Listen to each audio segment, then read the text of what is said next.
Welcome to yet another episode of the LFMA Spot and Forward series.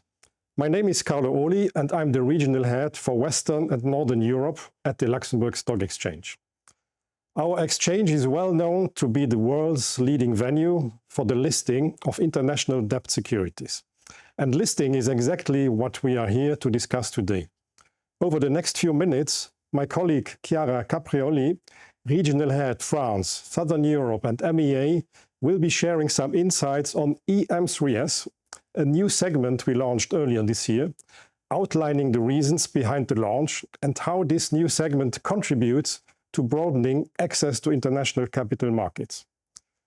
Thank you to Sven Conter, team manager within the financial business unit at Spuerkeess, for taking the time to interview Chiara. And thank you to all of you for watching. We hope you enjoy the interview.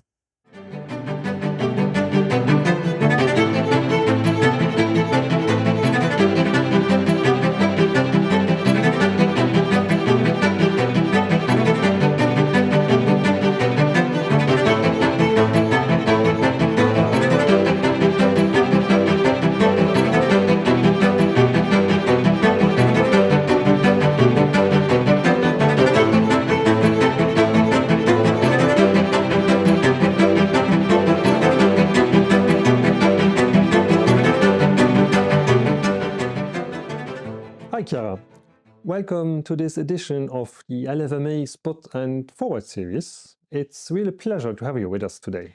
Hi Sven, first of all, thank you for having me today on this episode. I'm very happy to be here. It's a real pleasure to have you with us today, not just because of your role at the Luxembourg Stock Exchange, but also because our institutions collaborate closely. At Spuerkeess, we frequently list our structured products on the Luxembourg Stock Exchange, and as fellow members of LuxSE's, we are united in promoting innovation and transparency in the investment space. So, let's dive right in. Today, we want to talk about a new segment you launched earlier this spring.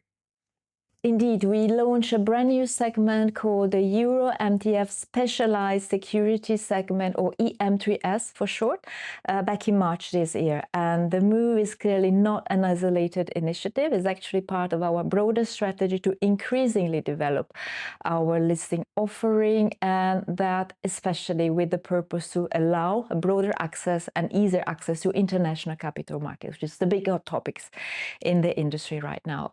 So what we're doing is actually making our infrastructure more modular, and that to meet the diverse needs of issuers on one side and investors on the other side.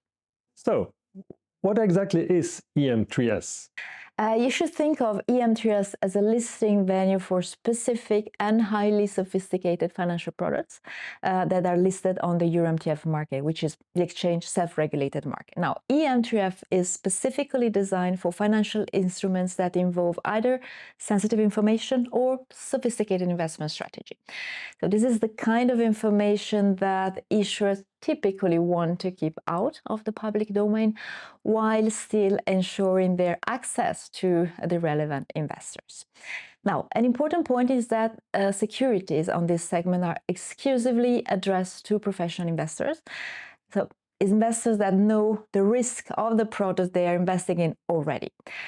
So it's all about appropriately protecting sensitive information to the issuers, ensuring some sort of confidentiality on his side, while allowing access of the product to public markets. So how does that solve our problem? Until now, many issuers of complex, sophisticated products were worried or even scared about exposing commercially sensitive details and sometimes even refraining from listing, so basically giving up the visibility and the liquidity advantages embedded in the listing value.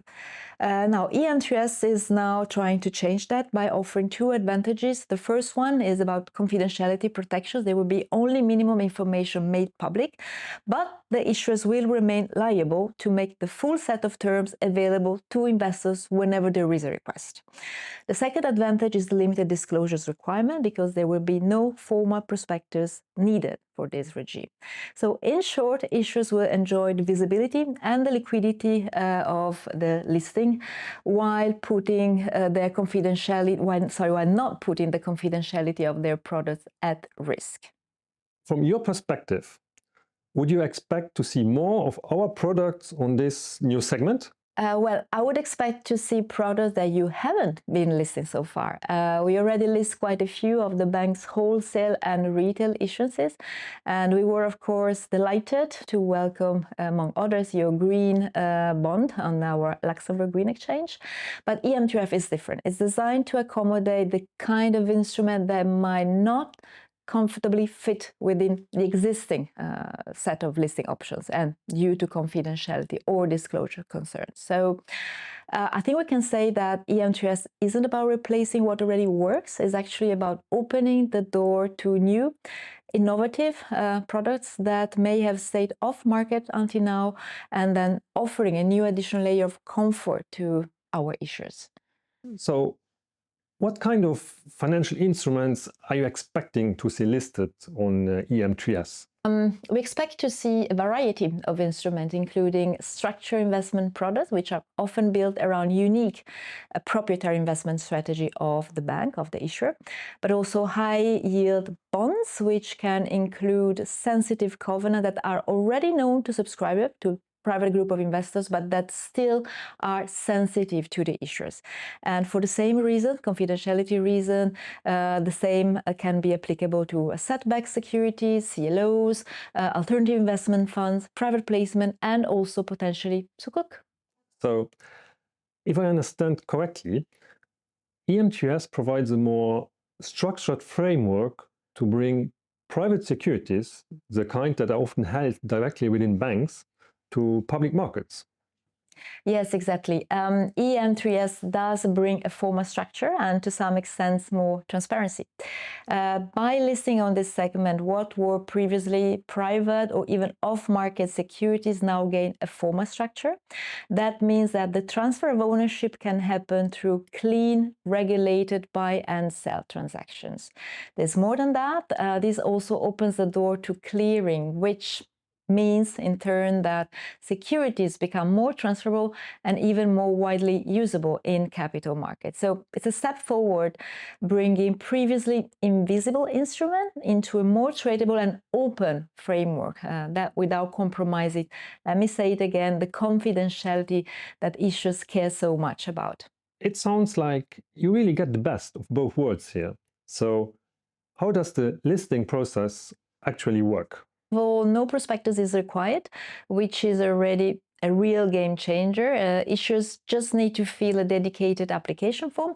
Actually, we have created 3 of them, one for each product, one for bond, one for funds, and one for shares. Alternatively, instead of the application form, issuers can still submit existing or pre-existing legal documentation as long as it includes all of the required information. Now, in every and any case, the terms and conditions must be submitted as a separate document for filing of the security. Another fundamental point is that issuers also need to outline the strategic rationale for choosing EM3S on the standard process, and also sign a letter of undertaking, and of course they need to fulfill with the typical AML and KYC requirements on the EUR-MTF.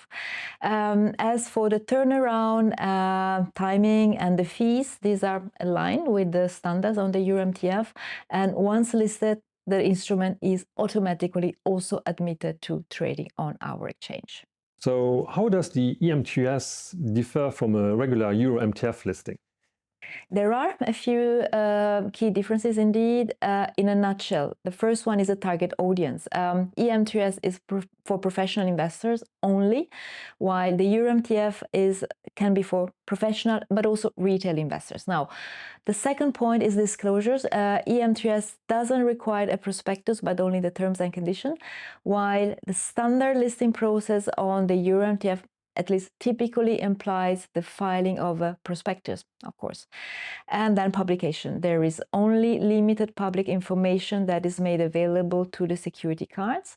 In this case, issuer must provide full details of their security to eligible investors upon request, but these aren't published on our website, which ensures that information is shared only with professional investors and not the broadest public. So what we're doing, strategically speaking, is striking a nice balance between the fact that securities stay visible, whereas the structure, the strategy, and their commercial edge is protected. Overall, it's a much more solid alternative to going off market. And how does it compare to other professional segments on the market? Great point. We have the so-called professional segments indeed on both the EUR-MTF but also on the BDL markets. These segments mainly indicate that a security isn't intended for retail distribution, so they're about trading, not about disclosures. EM3S is different, and it's specifically about protecting sensitive information. So the only thing they have in common, the real overlap, is the restriction to professional investors. That's a really interesting point, and I would like to zoom in on it from a MiFID perspective. If I understand correctly, EM3S qualifies as a trading venue under MiFID. So by executing trades on this segment, issuers and investors can reduce their reporting burden compared to OTC transactions, especially with the upcoming regulatory changes around the designated reporting entity model. Is that right? Yes, you're absolutely right. EM3S qualifies as a trading value under MiFID II, and that has several important implications. For one, it reduces the post-trade reporting burden compared to OTC transactions. Instead of relying on bilateral trade reporting, transactions executed on EM3S benefit from the venue's own transparency framework. And with the upcoming designated reporting entity model under now MiFID III, this could become even more relevant, allowing firms to streamline their reporting obligations through the venue itself. But there's more beyond reporting. There's also a clear advantage in terms of price transparency for, in this case, professional investors. And because EM3S is part of our Euro-MTF market, pricing and eventually trade data are made visible through the exchange infrastructure itself. So while the documentation remains confidential, the market itself gains a degree of transparency and price discovery that simply isn't available for transactions that are purely private placements. So to go back to your questions, it is in this sense that EM3S helps bring more structures, more visibility, and more efficiency to what was previously, let me say, a very opaque part of the market. Thanks for breaking that down, Chiara. Anything else you would like our audience to know? Yes, EM3S is just one part of a bigger and strategic shift that we are making as an exchange, moving away from a one-size-fits-all model, and this to cater more specifically to the specific needs of a more diverse array of issues. So we're making our infrastructure more modular, and I'd like to give one or two additional examples of that. The first one is Fastlane. Fastlane was launched more than 1 year ago already to show that companies that are already listed on an EU-regulated market or an equivalent one, let's say New York Stock Exchange or NASDAQ, can go and that have already been through the prospectus approval at the primary listing venue, can be fast-tracked and avoid to prepare a full bond listing prospectus when listing their bond. So the key word here is to avoid unnecessary duplication. We also have the LuxSE's Sol, a listing option without admission to trading for issuers that don't need liquidity on exchange, but still want the benefits of listing. And this also allows them to sidestep some of the more burdensome obligations tied to insider trading or market abuse. The red thread to all of this is we are committed to removing unnecessary hurdles to accelerating capital markets access without compromising investors' protection. So it's all about making capital markets more attractive, more accessible, and on our side to show real adaptability. That's a great note to end on, Chiara, and thank you for joining us on the episode of LFMA Spot and Forward. And yeah, congrats on the launch of EM3S. Thank you, Sven. The pleasure has been all mine. So thanks for having me.